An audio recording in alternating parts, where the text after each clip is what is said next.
Ang kwento ni Tomby. Ang kwentong ito ay hango sa totoong buhay. Mula ito sa isa nating tagapakinig na itago na lang natin sa pangalang Mael. Walang eksaktong taon. Probinsya ng Aklan. Sadyang napakalimitado ng pag-unawa nating mga tao. May mga bagay na nagaganap na hindi natin lubos na maipaliwanag. At kung minsan, kinakatakutan dahil sa hindi natin maintindihan. Ito ang naging karanasan ko nang minsan akong mapunta sa isang bayan na sakop ng probinsya ng Aklan. Hindi ko lubos akalaing magkakaroon ako ng kakaibang karanasan pagdating sa mundo ng kababalaghan. Bago ako magsimula, nais ko munang magpakilala sa inyo.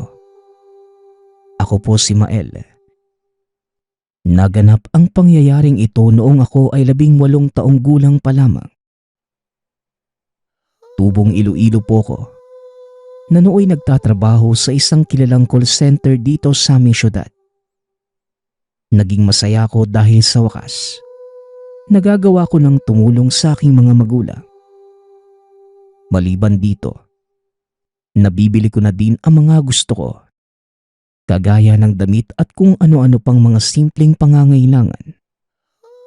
Ako din yung tipo ng taong mahilig pumunta sa malalayong lugar na hindi ko pa napupuntahan. At sakto namang nagyaya ang isa sa aking mga kasamang magpunta sa kanilang probinsya. Hindi naman ito gaanong kalayuan. Mga 5 oras na biyahe sakay ng bus mula sa syudad ng Iloilo. Pagkarating namin sa lugar, humanga ako sa ganda ng kapaligiran. Probinsya pa din naman yung sa amin, pero kakaiba talaga ang tanawin sa lugar ng kaibigan kong tawagin na lang natin sa pangalang Bel. Nasa bandang taas ng burol ang tahanan nila. Medyo nakakapagod umakyat. Pero mawawala ang lahat ng iyon sa oras na makarating ka sa pinakatuktok. Napapaligiran ng malawak na taniman ng netibong uri ng palay na kung tawagin ay kamuros. Saktong aanihin na ang mga ito kinabukasan. Kaya bilang katuwaan naming magkakaibigan, tumulong kami sa paggapas ng palay. Hindi naman po sa pagmamalaki. Kahit lumaki ako sa syudad, natuto din akong maggapas ng palay sa aking lolo't lola. Ipinakilala kami ni Bel sa kanyang mga magulang. Nakakatuwa ang mga ito dahil napakabait nila sa amin, napakamaasikaso. Ayon sa kanila, minsan lang magdala ng kaibigan doon si Bel.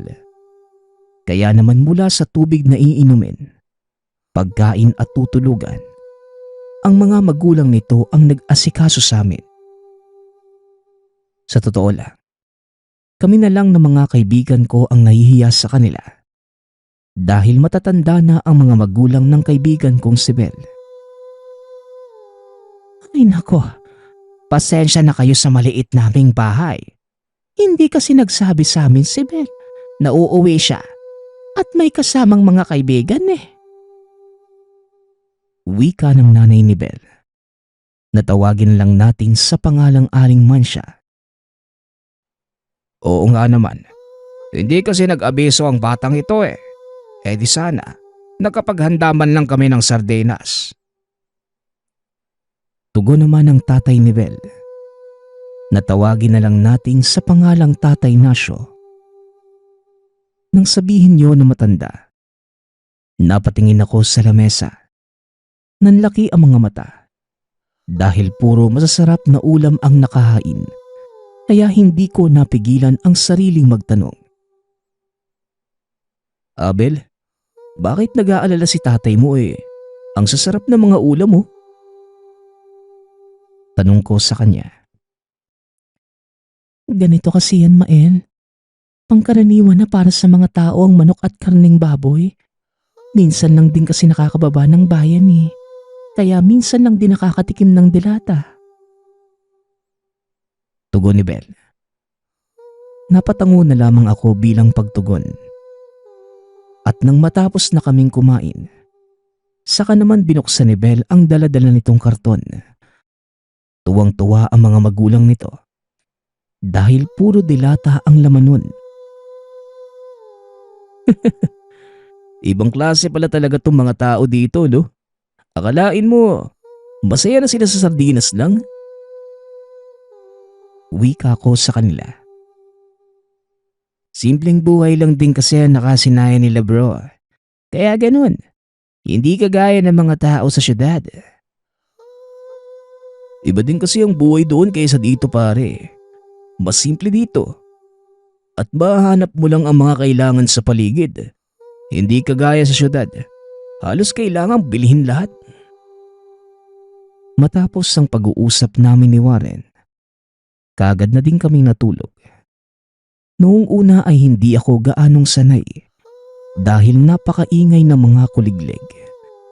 Ngunit kalaunan, tila naging musika na ito sa aking tenga na sinasabayan ng banayad na patak ng ulan.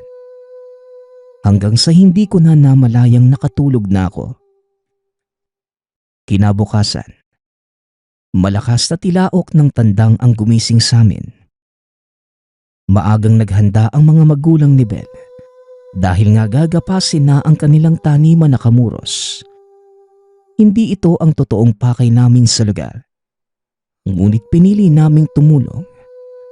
Napakalawak ng taniman na halos masakop ang kabuuan ng burol. Kaya marami ding kamag-anak ng kaibigan ko ang nakigapas. At ang nakakuha ng atensyon ko ay ang dumating na katutubo. Ayon sa tatay ni Bel, taon-taon silang dumadayo upang makigapas ng kamuros dahil gustong-gusto nila ang amoy nun kapag isinasaing. Sa kalagitnaan ng paggapas, nakita kong napakabilis kumilos ng mga ita at parang hindi napapagod. Samantalang ako naman, iilang hakbang pa lamang ay napapatayo na ako dahil sa sakit sa likod. Napaupo ako sa pilapil habang patuloy na pinapanood ang dalawang katutubong nakikipag-unahan sa ibang mga kasama namin. Nagulat ako nang biglang maupo si Tatay Nasyo sa tabi ko. Mabuti na lang at hindi ganun kainit ang panahon. Mabilis nating matatapos ang gapas. Nakikita mo ba yung dalawang katutubo? Ang bibilis nilang kumilos, no? At parang hindi nakakaramdam ng pagod, di ba? Ang sabi ng karamihan dito, may mga agimat daw ang mga yan. Wika ni Tatay Nasyo. Agimat, tatay? Ang alam ko lang po kasi tungkol sa mga yan. Talagang batak ang katawan nila sa trabaho. Dahil na din sa uri ng pamumuhay na meron sila. Oo, pwede ngang ganon. Pero marami ang nagsasabi na totoo ang mga agimat na mga eta. Meron ngang manggagamot dito na nagkasakit. At sila sabing ang mga eta ang nakapagpagaling sa kanya. Wika ni Tatay Nasyo. Napaisip naman ako sa sinabi nito. Dahil kung titignan mo ang mga katutubo, parang hindi mo naman makikita sa kanila yung sinasabi niyang kaalaman. Pero nangyari ang hindi inaasahan. Isa sa mga kasamahan namin ang biglang hinimatay. Dahil sa sobrang init kagad pinahinto ni Tatay Nasyo ang paggapas sa takot na baka madagdagan pa ang napapahamak. Dinala ang hinimatay naming kasamahan doon sa malilim na bahagi ng burol. At laking gulat ko nang makita ang isa sa mga itang lumapit. Naglabas ng kung ano mula sa bulsa. Kung titignan, dalawang magkaparehong buto ang mga ito.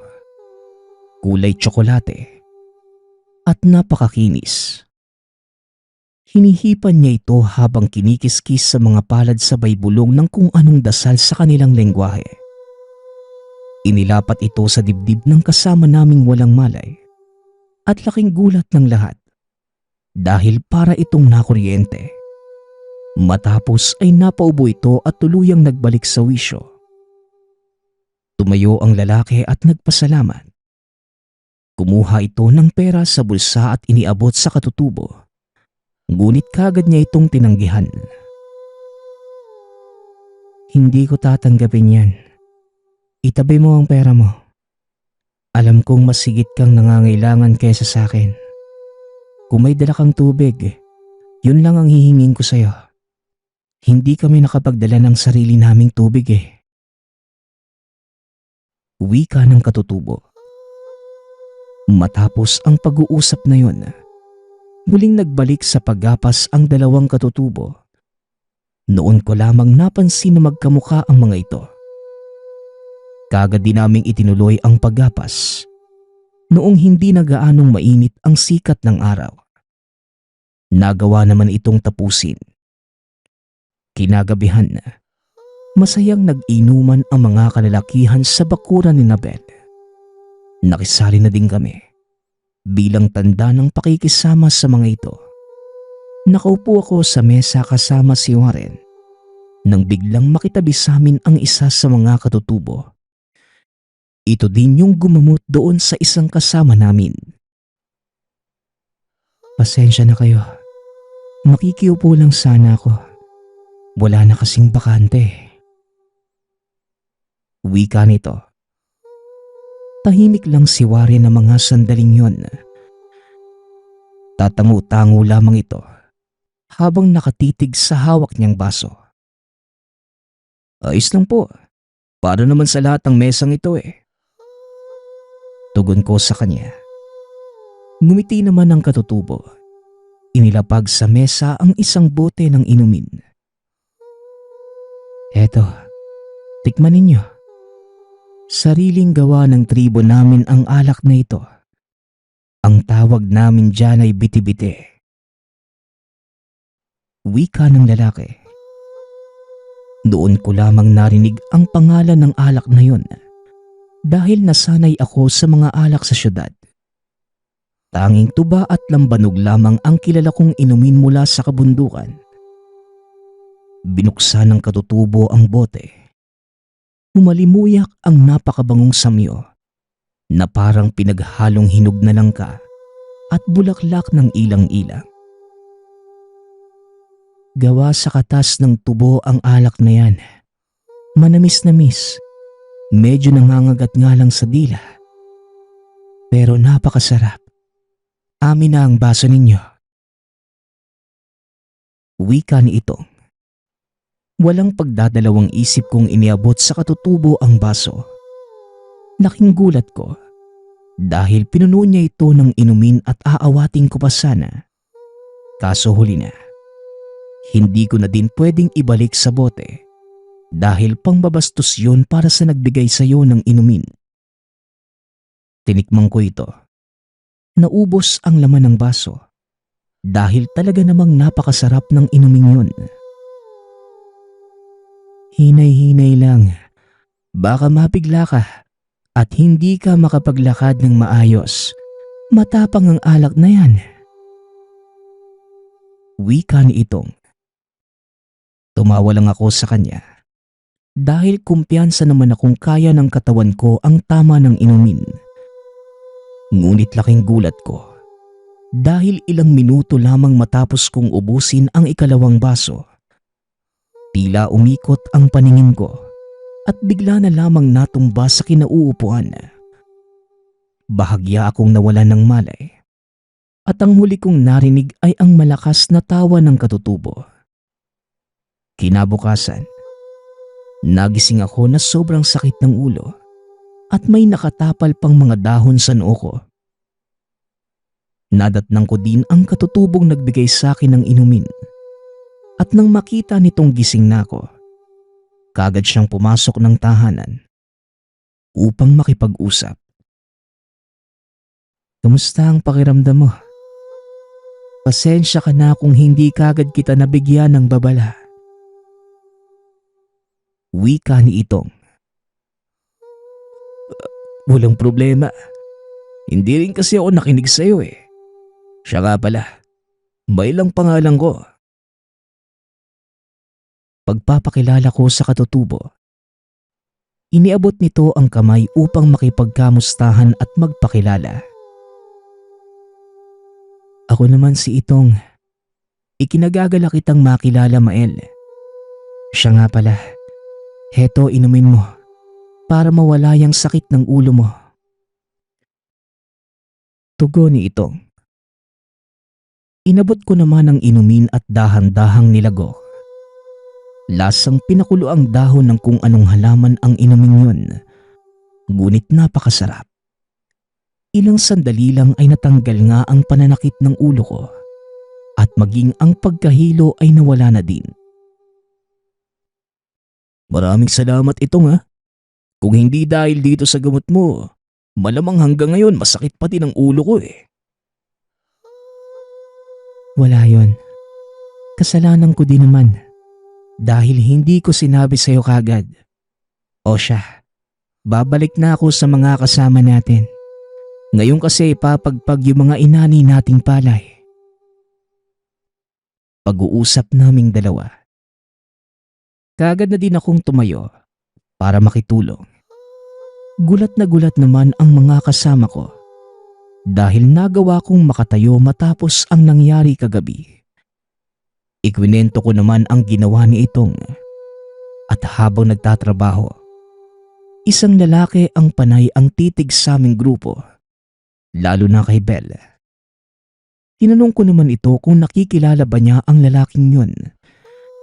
Pero sinabi nitong noon pa lamang niya ito nakita.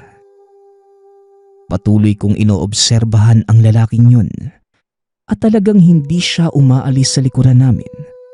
Habang pinagmamasdan si Bel. Medyo nairita na ako sa ginawa niya. Kaya nilingon ko ito at akmang sisitahin. Nang bigla akong hawakan ni Itong sa kamay. Mael, halika. May ipapakita ako sa'yo. Wika nito. Sabay hatak sa akin sa lugar kung saan kaming dalawa lamang ang tao. Maya-maya ay dumating pa ang isa niyang kasama. Natawagin na lang natin sa pangalang Boaz. Mabuti na lang at napigilan mo yan Itong. Bata, alam mo bang aswang ang taong yun? Kung hindi ka napigilan ni Itong, malamang hapunan ka na nun mamayang gabi. Wika ni Boaz. Nanlaki ang mga mata ko sa sinabi ng dalawang katutubo. Muli akong napatingin sa lalaki at sa pagkakataong yun, nakaupo na siya sa pilapil habang patuloy na nakatitig kay Bel na nooy abala sa pagtatrabaho. Nanlilisik ang mga mata nito na parang kakainin ng buo ang kaibigan ko. Huwag mong alalahanin ang kaibigan mo. Hindi niya yang kayang galawin. Si Boaz na ang bahala sa kanya. Ikaw naman sumama ka sa akin dahil siguradong ikaw ang susundan niyan mamaya. Wika ni Itong. Medyo kinakabahan na ako sa mga narinig ko sa kanya. Maya-maya pa, kinausap nito si Tatay Nasyo. Sinabi ang nangyari. Nakiusap naman ang matandang wag muna silang aalis para maprotektahan kaming lahat. Pumayag naman ang mga ito at nangakong hindi aalis hanggat hindi naaayos ang lahat. Inutusan kami ni Itong na wag lalabas ng tahanan dahil maaaring nag-aabang ang lalaking yun sa labas. Kitang-kita ang kaba sa mga kasama ko dahil ito ang unang beses na mararanasan nila ang atake ng isang aswang. Baka dito na tayo mamatay pare. Bukas uuwi na ako. Bahala kayo kung magpapaiwan kayo.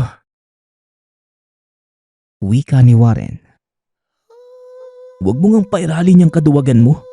Pati ba naman dito Warren? Paiiralin mo pa yan? Wika ko sa kanya. Matapos kong sabihin ang mga katagang yun, bigla namang kumalma si Warren. Naupo ito sa isang sulok habang patuloy na nakikiramdam sa mga nangyayari. Maya-maya pa, pumasok si Itong. Nakita kong wala na siyang damit pang itaas. May nakasuot na kwintas na gawa sa 4 na buto ng kung anong puno. Hindi nga kami nagkamali. Nandito nga ang aswang. Walang lalabas hanggat hindi namin sinasabi.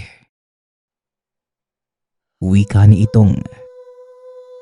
Palabas na sana ito ng bahay. Kaso lang bigla ko siyang inawat. Sadali lang Itong. May itatanong lang sana ako eh. 'Di ba, yan din yung ginamit mo nung nakaraan sa pagising doon sa hinimatay nating kasama? Tanong ko sa kanya habang nakaturo sa suot nitong kwintas. Oo, tama ka. Ito nga yun, Mael. Bakit? Anong uri ng buto yan? Bakit nagagawa nitong magpagaling ng may sakit? Mutya ng abuwak ang tawag sa mga butong ito. Kailangang magkasama ang dalawang pares para mapagana ang kakayanan nito. Anong kakayanan yun? Marami. Isa lang ang pagpapagaling ng sakit sa mga kakayanan nito. At maya-maya lang, makikita mo ang isa sa pinakamalakas nitong kakayanan. Tugon ni Itong. Matapos ipaliwanag ang tungkol sa suot na mutya, dali-dali itong lumabas upang samahan si Boaz. Hindi ko alam kung saan ko kinuha ang katapangan ko na mga sandaling yun. Tumakbo ko papunta kay Itong at Boaz. Mael, anong ginagawa mo dito? Pumasok ka. Napakadelikado dito. Wika ni Itong. Gusto ko makita ang sinasabi mong kakayanan ng mga mutsyang yan. Ikaw ang bahala. Pero wag kang lalayo sa tabi ko. Tugon ni Itong. Ilang sandali pa, naramdaman namin ang kaluskos sa paligid. Dahil sa mga nagkalat na dayami, sinadya itong ikalat ng 2 katutubo sa kadahilan ng hindi makikita ng normal na paningin ang kalaban. Biglang tumayo ang balahibo ko sa batok matapos ay narinig ko si Itong na nagsabi, "Nandito na siya." Biglang lumitaw sa harapan namin ang isang lalaki. Wala itong suot na pang-itaas. Balot ng langis ang buong katawan. Naaaninag ang figura ng lalaki dahil sa liwanag ng buwan. Umaangil ito habang tumutulo ang laway. Kung titignan, pangkaraniwang tao lamang ito. Ngunit ayon kay Itong, ang nakikita nila ay isang nilalang na may ulo ng baboy at katawan ng tao. Bigla itong tumakbo papunta sa aming kinatatayuan. Kaagad namang sinalubong ni Itong ang nilalang. Samantalang si Boaz naman, hinarangan ako. Nagpambuno ang dalawa. Kitang-kita ng 2 mata ko kung paanong hinihagis ng nilalang si Itong. 2 beses na mas malaki ang kalaban nito kesa sa kanya. Ngunit hindi mo kakakitaan ng takot ang katutubo. Binunot nito ang itak at muling sumugod. Sobrang bilis ng kilos ng dalawa na halos hindi na masundan ng paningin ko.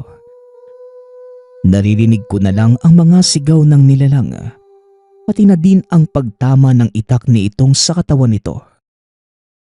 Ilang sandali pa, nagpakawala ng malakas na sigaw ang nilalang.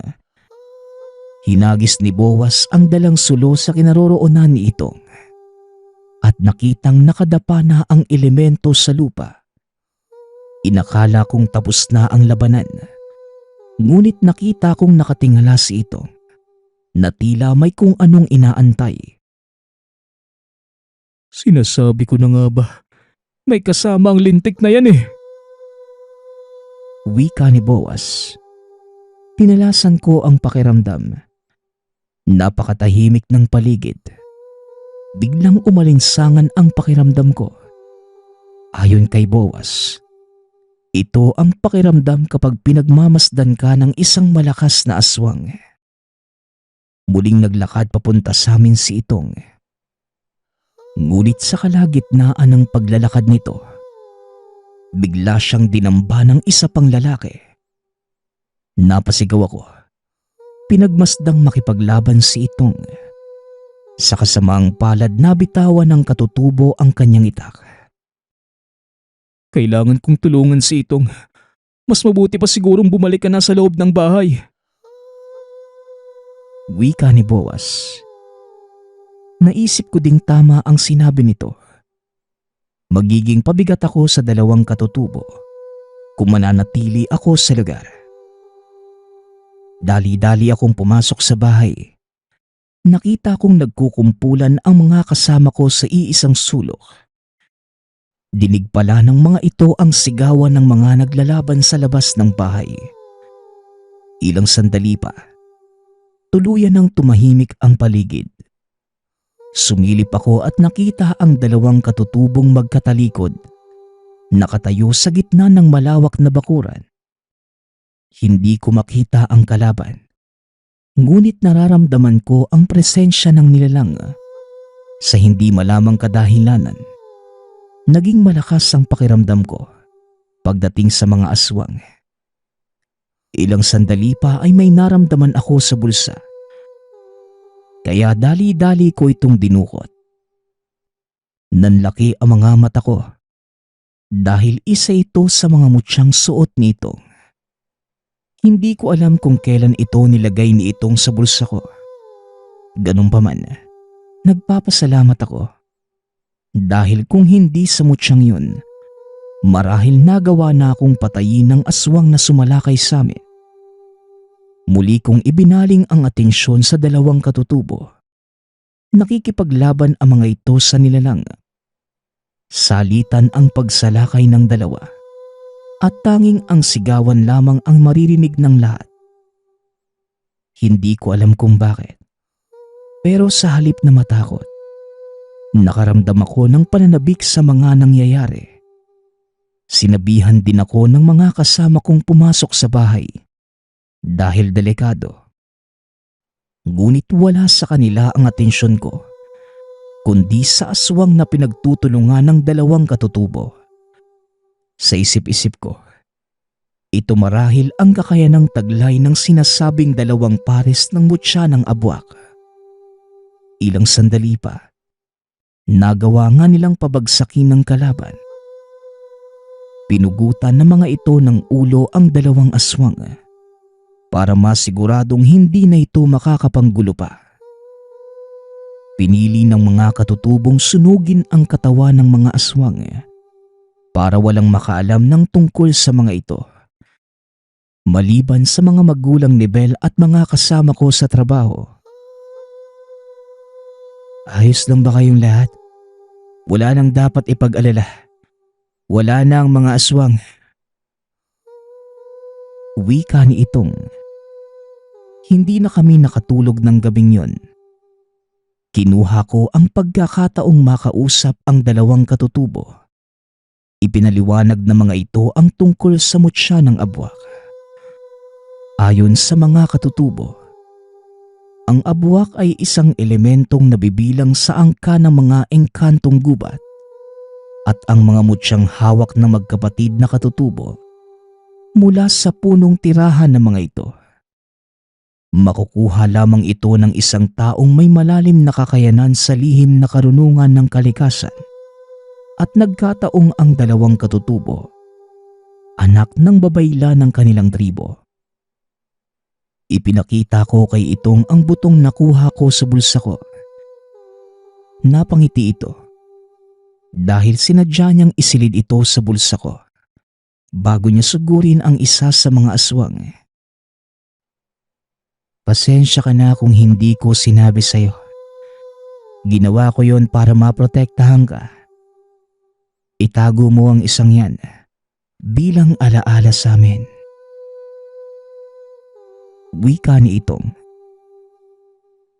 Kinabukasan, Kaagad na ding nagpaalam ang dalawang katutubo at bilang pasasalamat, pinabauna ni Tatay Nasyo ang dalawa ng tig-iisang sako ng kamuros. Dahil sa sobrang pagod sa nangyari, buong araw kaming natulog at kinabukasan ay bumiyahe din pauwi ng Iloilo. Bagaman napuno ng takot ang mga kasama ko, ngunit para sa akin, isa itong kakaibang karanasan. Hindi ko lubos akalaing magkakaroon kami ng ganoong engkwentro. Ngunit sa aming lahat, ako lamang ang totoong nakakaalam ng nangyari. Sinubukan kong tanungin ang ilan sa kanila at iisa lamang ang nakuha kong sagot. Ipinaliwanag ko sa kanila ang nangyari, ngunit hindi naniniwala ang mga ito. Maliban kay Bel, hinayaan ko na lamang sila. Pero sa isip-isip ko, alam kong totoo ang mga naganap, lalo pa nang gamitin itong ang kanyang mga tangang mutya. Ang kaganapang ito din ang naging dahilan kung bakit pinili kong pag-aralan ang lihim na karunungan. Hindi na ako ulit nakabalik sa lugar na yon dahil ilang buwan ang nakalipas. Nag-resign na sa trabaho si Bel. Gayunpaman, nanatiling sariwa sa isip ko ang alaala ng mga nangyari. Nang minsan kong makilala ang dalawang katutubong nagtangan ng dalawang pares ng mutya ng abwak. Ang susunod nating kwento ay mula sa isa nating tagapakinig. Naitago na lang natin sa pangalang Ador. Taong 1994. Pilar, Bicol. Nakatira si Ador sa bulubunduking lugar sa probinsya. 15 anyos pa lamang siya ng mga panahong ito at imbes na mag-aaral, mas gusto ng binata na magpagala-gala sa gubat. Dagdag pa ng binata, pagsasayang lamang ng panahon ang pamamalagi sa eskwela. Kaya minabuti ni Ador na ipaubaya na lamang sa mga kapatid ang pagpasok sa eskwelahan, habang siya ay nakikipagsapalaran sa kagubatan. Bunso si Ador sa 5 magkakapatid. Ang ama nito ay nagmamay-ari ng malawak na nyogan, kaya masasabing hindi kapos ang pamilya. Magaling sa negosyo ang ama kaya nagagawa nitong bilhin ang mga katabing nyogan upang mas palawakin ang lupain. Isang umaga habang nag-aalmusal si Ador, Dominador, wala ka ba talagang balak na pumasok sa sekundarya, anak? Pasok ka na sa makalawa. Huwag mo sabihin kontento ka na marunong kang magbilang. Marahas ang mundo, kaya kung ngayon palang tatamad-tamad ka na, sakang kunging kapupulutin pagtanda mo. Maagang sermon ng ama. Araw-araw na inaalmusal ni Ador. Tay, marunong naman akong magkopra at mag-uling Marami namang isda sa ilog natin. Tsaka kaya ko nang magbilang at magbasa. Ayos na po sa akin lahat ng yun. Sayang lang ang oras at pera natin dyan sa pag-aaral. Papaluin pa ako ng maestra. Tugon ni Ador. Matagal nang inililihim ng binata ang mga karanasan noong elementarya. Palagi siyang napapagalitan at pinapalo ng maestra. Nagagalit ito dahil sa pagkamkam ng ama sa kanilang lupain at sa kanya binubuhos. Ngunit matatag si Ador at mapagmahal sa pamilya. Sinarili niya ang mga pagmamalupit na yun hanggang sa mabuo sa isipan ang takot sa mga guro at sa mismong paaralan. Ang paggala niya sa kagubatan ang nagiging paraan upang maibsan ang pananabik na matuto at makapagtapos sa pag-aaral. Sa gubat, wala siyang tigil sa pagbibilang ng mga puno at pilit hinahasa ang sarili sa mga pangalan at sa kung anong silbi nito sa kagaya niyang taong gubat. Kapag anihan naman ang niyog para sa pagkukopra, maaasahan din ang binata. Ador! Ador! Wika ng kaibigan na si Andoy sa labas ng tahanan. Nakilala niya ito sa kakawian. Nasa isang kumpol ng anahaw at nakasilong. Simula noon madalas na silang magkasama sa mga pangangahoy at pagtuklas ng mga bagay-bagay sa kagubatan hanggang sa mga kalapit na kabundukan. Sa bawat araw na lumilipas, mas lumalalim sila sa pusod ng gubat. Natutuklasan naman ni Ador ang iba't ibang uri ng kamanghamanghang halaman, pati na rin ang mga hayop. Dahil hindi na nag-aral si Ador, gumawa siya ng sariling talaan at tawag sa mga nakikitang halaman at hayop. Kasama si Andoy sa lahat ng oras. Dagdag pa ni Ador, meron siyang lugar sa gubat na yon na pangarap niyang mapuntahan. Lugar kung saan naroon ang masasarap na bungang kahoy at malamig na bukal na maaaring inumin ang tubig at paliguan. Ador, kailan natin nahanapin yung lugar na sinasabi ko? Ang sabi ng lolo ko paraiso doon. Tsaka alam ko isa kang eksperto pagdating sa gubat. Sigurado ko, makikita mo yun. Pagkukumbinsi ni Andoy. Huwag kang mag-alala. Naglalagay na ako ng tanda sa mga pinupuntahan natin Mararating din natin yun. Sa palagay ko nga nandun yun sa paglagpas sa kawayanan. Sa pagkakaalam ko, malawak na gubat yun Nasulyapon ko yun nung manguha ako ng labong. Tugon ni Ador. Nakatitig lamang itong si Andoy kay Ador na tila manghang-mangha. Nang muli itong matauhan, nasa itaas na ng nyug si Ador at naghahanap ng makakaing buko para sa kanilang dalawa. Isa sa pinagmamalaking kakayahan ni Ador ay ang bilis sa pag-akyat sa kahit anong uri ng puno o kabundukan. Minsan pa nga, sinasabi nitong biniyayaan siya ng kalikasan ng ganitong kakayahan. Dagdag pa nito, may sariling ritual ding ginagawa si Ador sa tuwing 6:00 ng hapon. Sa isang matandang puno ng balete, naglalagay siya ng mga prutas at tinapay galing sa kusina.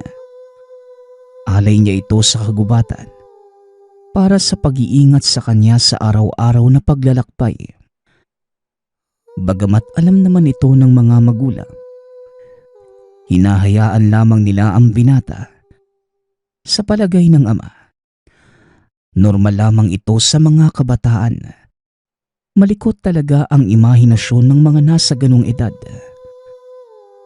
Isang umaga, mag-isang pumunta si Ador sa kakawian dahil wala si Andoy sa tahanan ng daanan niya. Ano kayang nangyari kay Andoy? Hindi naman yun pumapalya sa pagsundo sa akin Maayos naman kami naghiwalay kahapon sa pag-uwi. Malamang hindi na pinayagan ng magulang niya. Wika ni Ador habang kinakausap ang sarili. Simula nang maging malapit sila ni Andoy, hindi pa nito nakikilala ang mga magulang ng kaibigan. Sa bawat pagkakataong kukulitin naman ito si Andoy na isama siya sa tahanan, panay lamang ang wika nito na sa tamang panahon. Hindi naman nanangulit pa si Ador. Para sa kanya, balang araw ay yayayain din siya ni Andoy. Maghapon ito sa gubat at ilang oras na natili sa tagpuan nila sa kagubatan.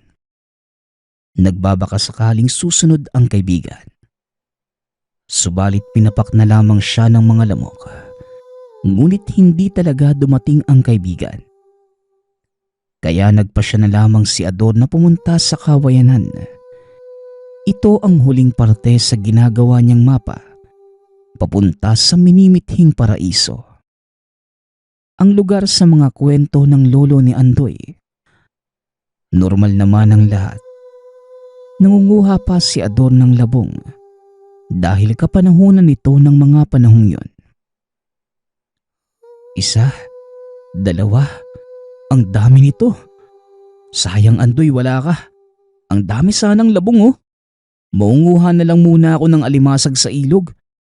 Sakto na to para sa hapunan. Nakakasawa na yung panay manok at isda ang ulam eh. Pabulong na wika ni Ador sa sarili habang pinuputol ang mga labong at inilalagay sa lagayan. Ngunit bigla siyang nakarinig ng mga kaluskos sa kabila ng umbok ng lupa. Tumahimik si Ador. Marahang gumapang para silipin ang nasa kabilang ibayo. Ano ba? Hindi mo ba kayang gawin ng maayos ang pinapagawa ko sa iyo? Gaano ba kahirap ang dalhin dito ang lintik na apo ng tarantatong mambabarang? Galit na bulyaw ng mabalahibong nilalang sa isang maliit na kauri. Kaunting panahon na lang po. May ibibigay ko na sa inyo ang gusto ninyo. Bigyan niyo lang po ako ng kaunti pang oras. Matutuntun ko din ang pinagtataguan nila.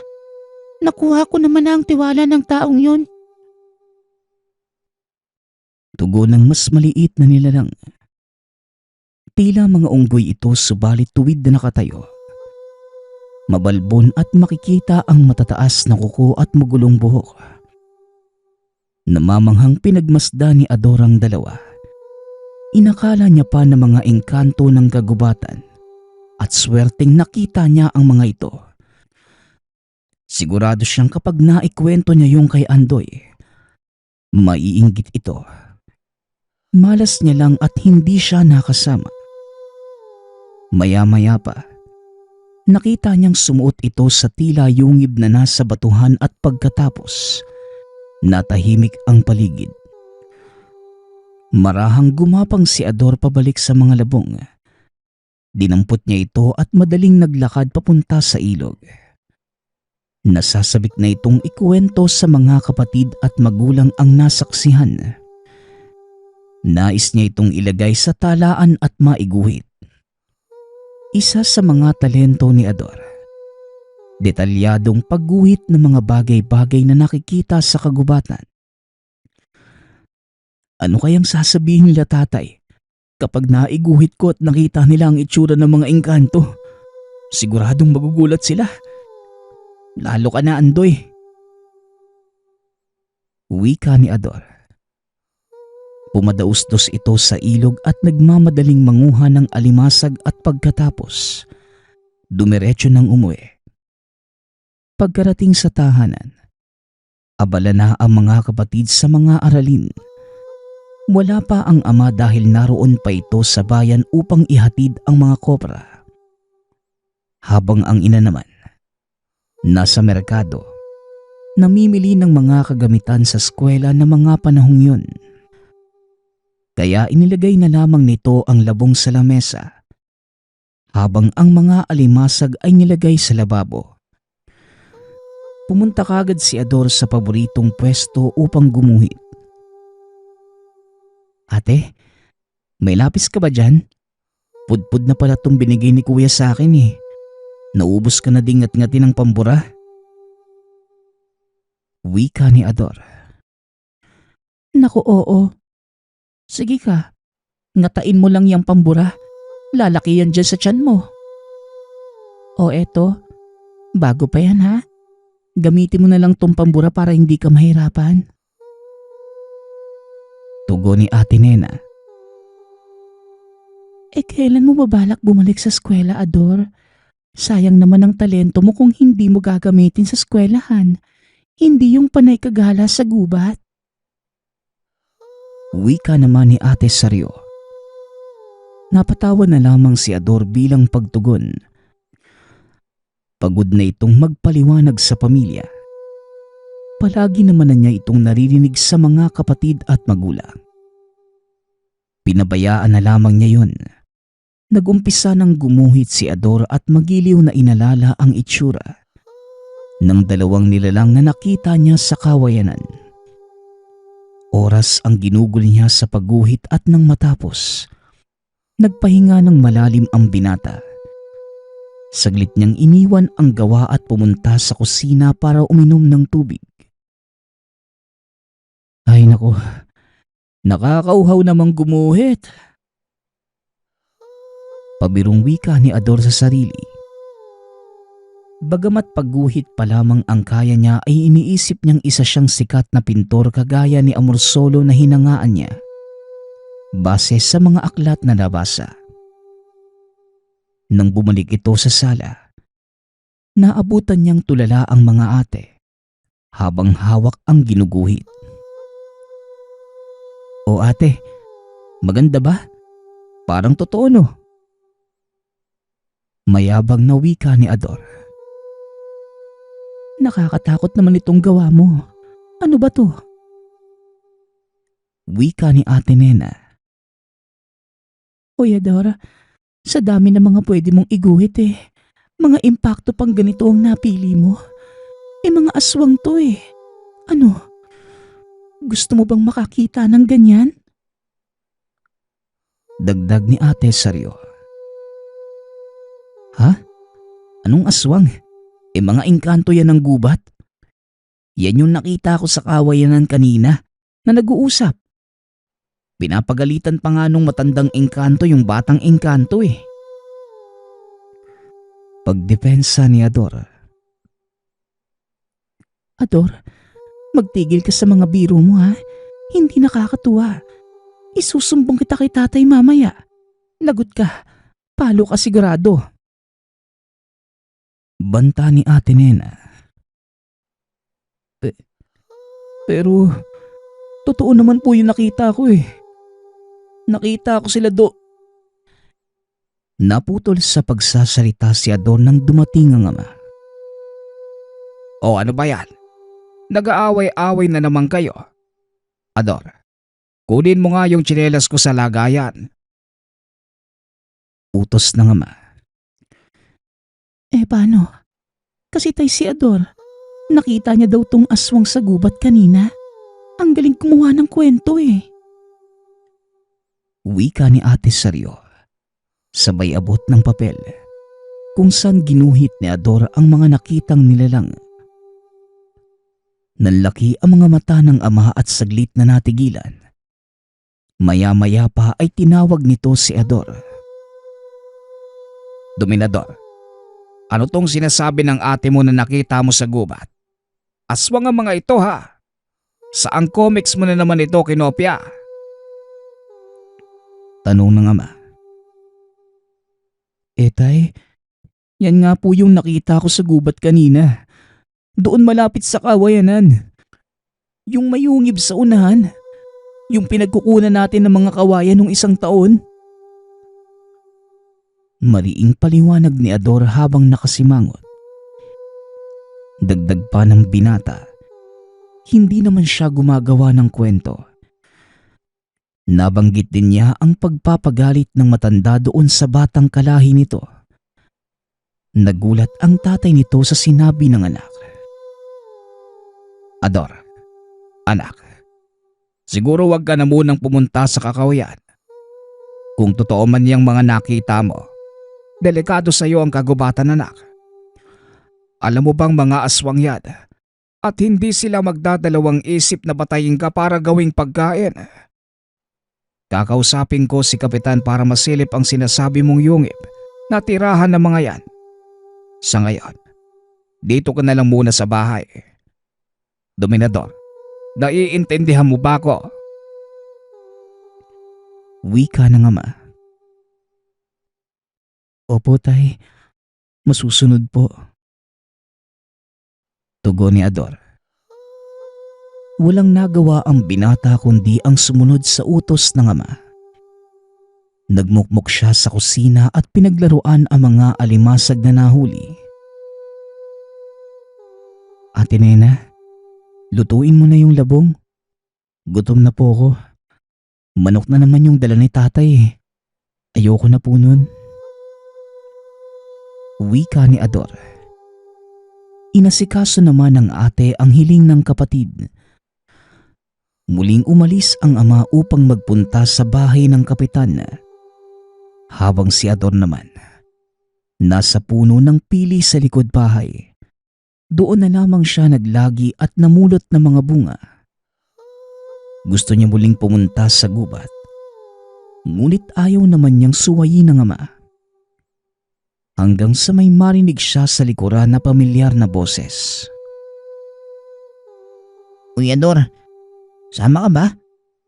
Alam ko na ang daan papunta sa maalamat na paraiso. Puntaan na natin ngayon. Ano, tara? Pag-aya ni Andoy. Hindi ako papayagan ni Tatay Andoy. Sa susunod na lang siguro. Saka delikado daw doon eh. Tugon ni Ador. Ganun ba? Sayang naman. Balak pa naman sana kitang yayain sa bahay namin mamaya. Kaarawan ko kasi ngayon eh. Wala naman akong ibang bisita kundi ikaw lang. Pero sige, kung ayaw mo, ako na lang yung pupunta. Pangungonsensya ni Andoy. Natahimik si Ador sa sinabi ng kaibigan. Sige na nga, tara. Basta isasama mo ko sa bahay niyo ah. Pangako yan. Saka anong handa sa inyo? Sana naman may kakaiba. Sawa na ako sa isda at manok eh. Wika ni Ador. Habang abala ang mga ate, palihim silang dumaan sa harapan at nagpunta ng gubat. Masayang nagkwentuhan ang dalawa. Nasasabik na si Ador na makita ang matagal nang ninanais na lugar. Habang naglalakad, nagpapasalamat si Andoy sa kaibigan. Ador, maraming salamat ha. Salamat sa pagsama mo sa akin ngayong araw. Ito ang pinakamagandang regalong natanggap ko ngayon. Salamat sa iyo at matutupad na ang pangarap ko. Wika ni Andoy. Ano ka ba? Wala yun oh. Ikaw lang naman yung kaibigan ko eh. Isa pa, matagal na nating pangarap to, di ba? Masaya din ako matutupad na natin. Tugon ni Ador. Biglang napatakbo si Andoy sa unahan sabay sigaw kay Ador. Ador, talian mo. Andito na tayo. Ayun na sa unahan natin yung maalamat na paraiso oh. Wika ni Andoy.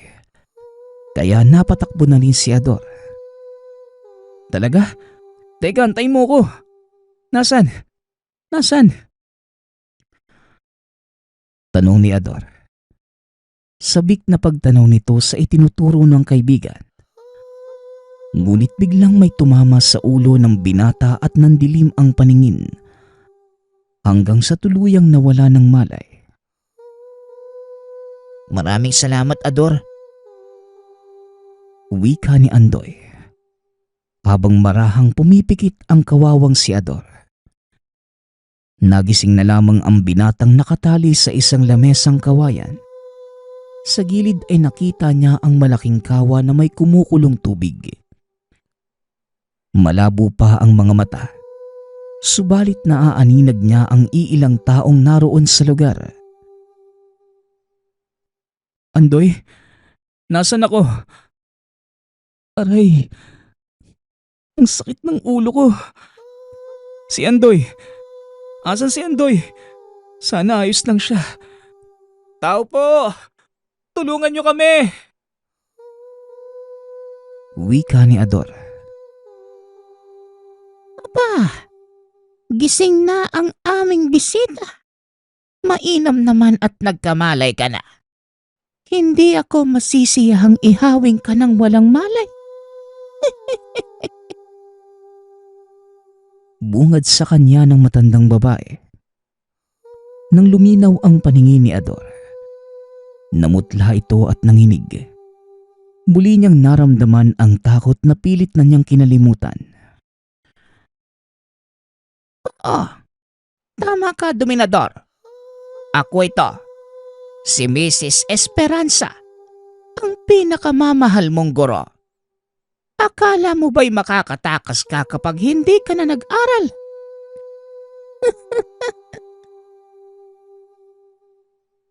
Ang nasa harap ni Ador, ang maestrang nagmalupit sa kanya ng maraming beses at ang dahilan para kamuhian ni Ador ang pag-aaral. Papanong? Bakit ako nandito? Saklolo! Anong ginawa niyo sa kaibigan ko? Galit na sigaw ni Ador. Hanggang sa biglang tumakbo papalapit si Andoy. Ador? Ador? Anong nangyari sa'yo? Ayos ka lang ba? Ano, Ador? Yun ba ang inaasahan mong sabihin ko? Ador, oras na para ikaw ang maging kabayaran sa kasalanan ng tatay mo. Dahil sa pagkamkam nyo sa lupain namin, namatay ang mga magulang ko. Dapat lang napagbayaran mo ito. Wika ni Andoy, habang tila nababaliw na humahalakhak. Dahil sa sobrang pagkamuhi sa ama ni Ador, yon ang dahilan kung bakit kumapit sa karunungang itim si Lola Esperanza. Gulong-gulo ang utak ni Ador. Hindi niya lubos maisip na mangyayari ito sa kanya. Kung sana nakinig na lamang siya sa ama, hindi niya yon mararanasan. Iho, ihanda mo na ang panghiwa mo dito sa malusog na batang ito. Mainam itong alay kay Impo. Nang mas pagyamanin niya ang ating maliit na latian at maging ganap na tayong aswang. Utos na matanda kay Andoy. Opo, Lola. Maaari bang akong umiwa sa kanya? Matagal ko nang gustong gawin to, Lola eh. Siguradong matutuwa sila ama kung nasan man sila. Tugon ni Andoy. Huwag kang mag-alala, Iho. Kailangan lang nating antayin ang pagbilog ng buwan mamayang gabi. Saka natin isasagawa ang ritual. Dagdag na matanda. Hanggang sa muling nawala ng malay si Ador dahil sa labis na takot. Nang muling magising ang binata, dinig niya ang mga sigawan ng mga tao sa paligid. Nagkakagulo ang kultong itinayo ni Mrs. Esperanza. Lola, nasan po kayo? Lola! Tanong ni Andoy. Apo, tumakas ka na. Iligtas mo ang sarili mo. Tugon ni Lola Esperanza. Sa wakas, natuntun ka din namin. Oras na para pagbayaran mo ang pagpatay mo sa anak ko. Ang lakas ng loob mong gawing alay ang nag-iisa kong supling. Sator, huwag mo hahayaang makatakas ang apo nitong mambabarang na ito. Wala kayong ititirang buhay sa mga narito. Hindi kailanman tatanggapin ni Impo ang isang katulad mo para maging alagad niya. Galit na wika ng pinuno ng mga aswang na bigla na lamang lumitaw mula sa madilim na kagubatan. Teka, anong nangyayari? Saklolo! Pakawalan niyo ako! Tay! Pagmamakaawa ng binata. Saglit lamang ay naubos ng mga aswang ang grupo nila Esperanza. Napansin ni Ador na ito yung parehong nilalang na napagkamalan niyang mga engkanto.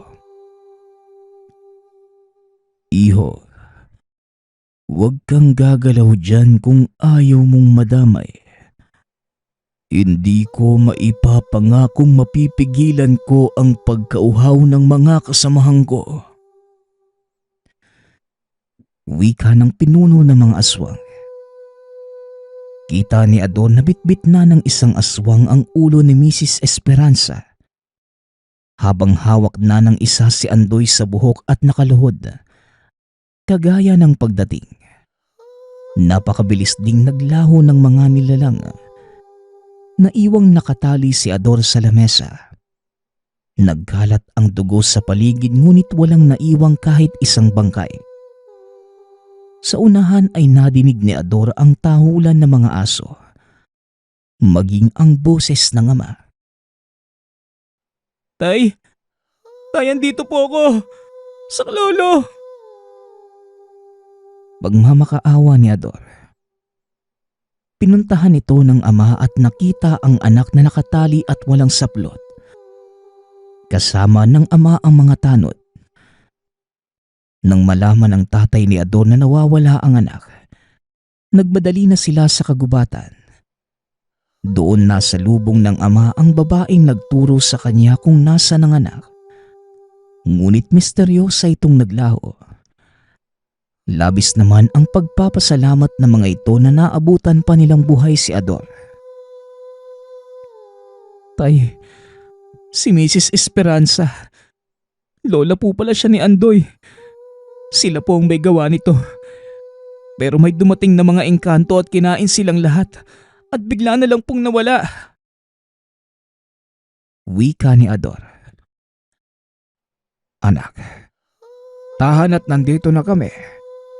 Walang engkanto. Si Mrs. Esperanza, isa lang yung malaking baliw.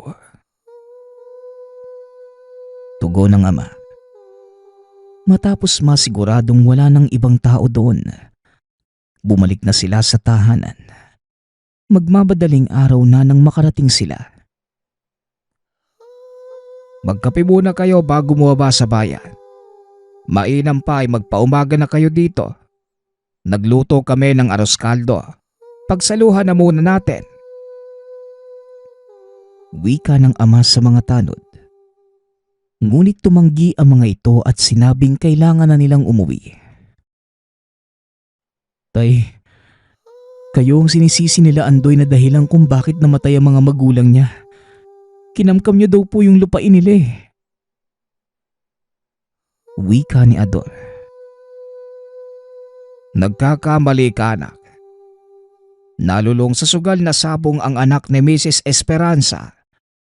Umabot sa puntong nabaon sila sa utang at sinanla nila sa akin ang lupain nila. Pero imbes na ibayad sa mga pinagkakautangan, bumalik lamang sila sa pagsasabog hanggang sa malustayang pinagsanlaan ng lupa. Ang mga pinagkakautangan nila ang walang awang pumatay sa mag-asawa. Tugon ng ama. Naliwanagan si Ador sa mga totoong nangyari. Baliw at kanibal ang naging bansag sa dating guro na si Mrs. Esperanza. Walang makapagsabi kung nasaan na ito at maging ang kwento tungkol sa mga aswang hindi lumabas sa publiko.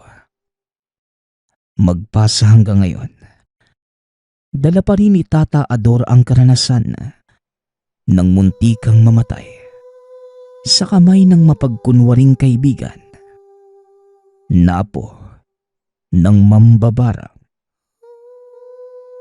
Nagpapasalamat nga pala ako sa nagpadala ng ating kwento. Naway nagustuhan niyo ang inyong napakinggan. Nagpapasalamat din ako sa lahat ng patuloy na nakikinig at sumusuporta sa ating channel. Naway patuloy niyong suportahan at pakinggan ang ating mga kwento. Hanggang sa muling pakikinig. Paalam.